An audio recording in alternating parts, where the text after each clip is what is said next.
So we got some more news regarding the Intel leaks and the Atlantic story. This is the headlines. Here are the attack plans that Trump advisors shared on Signal. So basically, we have the text. Let me show them to you guys.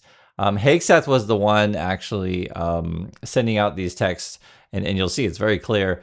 Hegseth, agree. Hegseth, team update. Time now 11:44 Eastern time.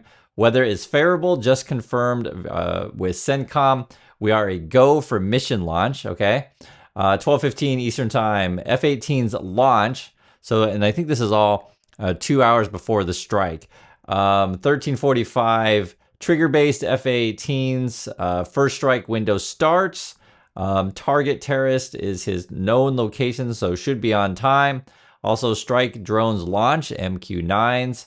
14:10, more F-18s launch, second strike package.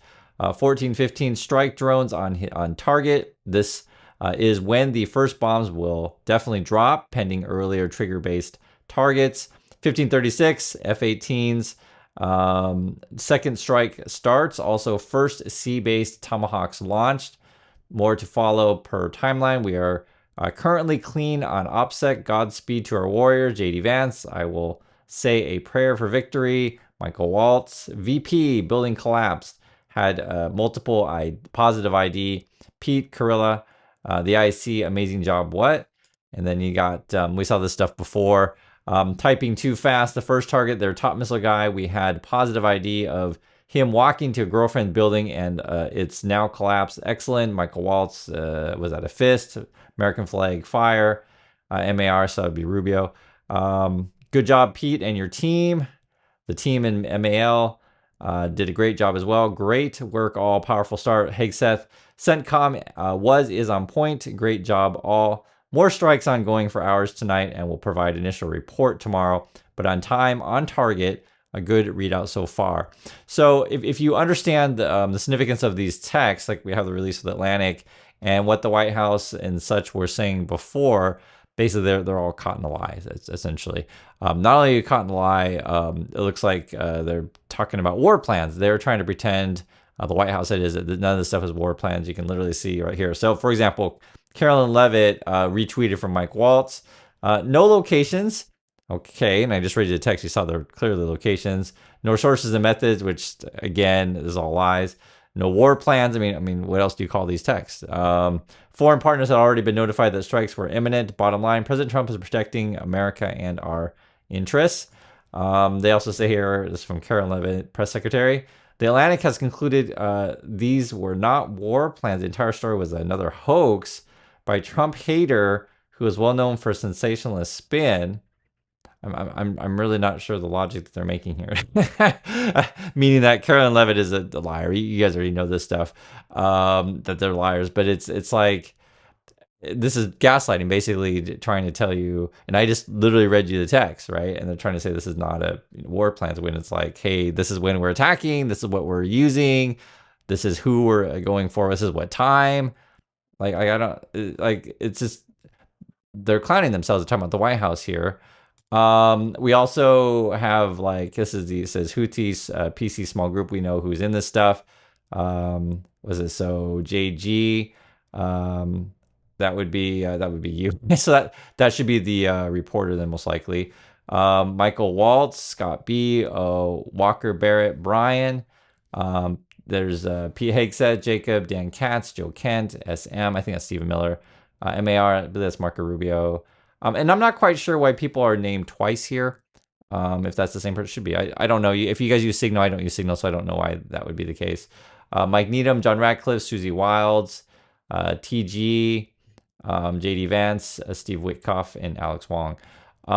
It's interesting because when there were questions on the Senate hearing, they were very specific. So basically, they were asking people like Gabbard and such, what assets were used? Did you text us? Did you participate in this kind of stuff?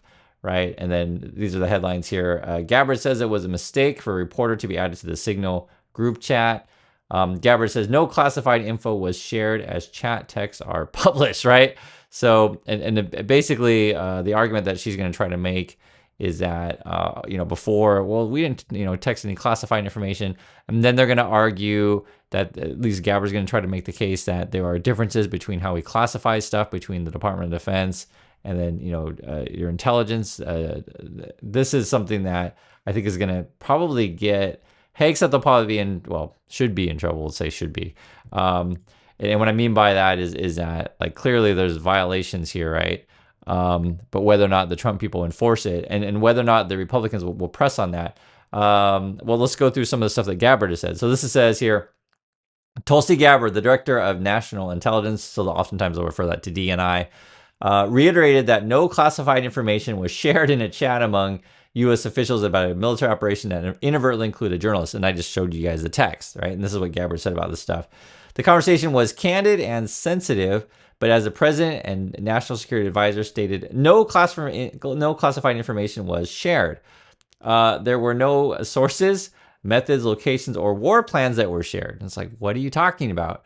Like literally, I just showed you that stuff, and it's like it's all of those things, right? I'll show you guys the text again. That's why I need to make sure that you guys it's really clear, right? You have it's the F-18s, where they strike, the times. They even talk about some of the targets. Like the one person was going to his girlfriend's house, is what it said before, etc. It says here, like, see, the first target, their top missile guy, we had positive ID, him walking to a girlfriend's building, it's now collapsed, right? Like it's everything. So this to say that this stuff isn't top secret, this is the most sensitive information, and they're doing this before the attack. So I'm hoping you understand, like, it should be obvious. This is why, you would want to do this most secure channels, because enemies could get this stuff or adversaries don't want to say it.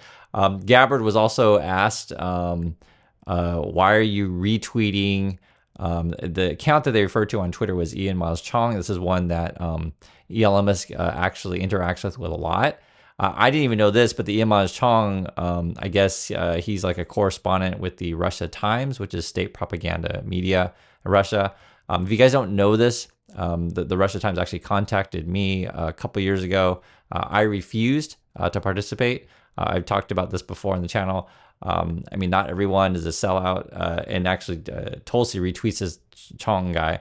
And essentially it was interesting. She was asked, why do you retweet, basically people who, affiliate themselves with Russia propaganda? And Gabbard's answer was, well, that's my private account, and that's not necessarily my official account, which is pretty much a pretty stupid answer, to be perfectly frank. But a lot of these answers that they give are stupid. I'm just telling you guys what that is. Also, it says here, the Trump administration is under scrutiny for the embarrassing episode revealed this week by Atlantic magazine, whose editor-in-chief wrote that he had been added to a text chat among top cabinet members as they discussed a strike earlier this month of Houthi rebels in Yemen. Also says, the new transcript published by Atlantic included a text message from Hegseth to the full group, which included Vice President J.D. Vance, National Security Advisor Mike Waltz, and others, giving precious time for 2 waves of U.S. attacks against the Houthis, including with details of weapons systems would use.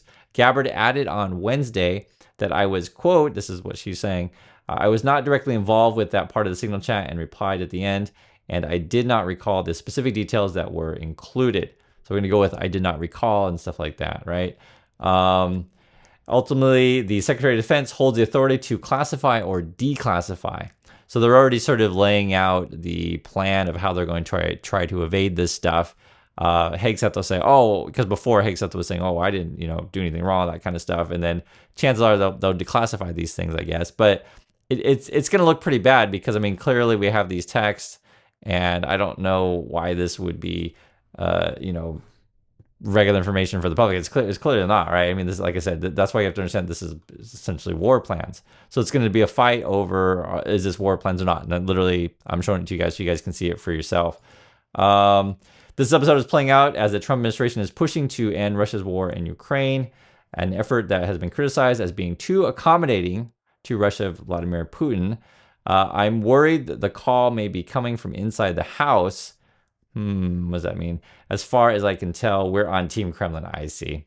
So kind of the worries is, how many of these people are essentially Russian assets, and I make no jokes about this stuff, guys. I know, I know we can laugh at, Hegseth and Gabbard on how seriously bad these people are.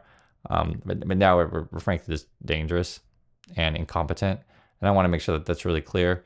And it's unfortunately the vast majority of people in the Trump candidate. What's worse is they're confident in telling their lies and confident in sharing their incompetence. I know there are Republicans out there that are frankly patriots, right? And they're gonna do the right thing. Already you see them calling for it. Because when the ship is sinking, you don't want to be a part of this stuff. You want to be on the right side of history, and you don't want to be that person that's like, oh well, I was just following orders. Don't be that person. Do the right thing, guys. You know what the right thing is. And want to hear your thoughts, and I'll catch you on the next video.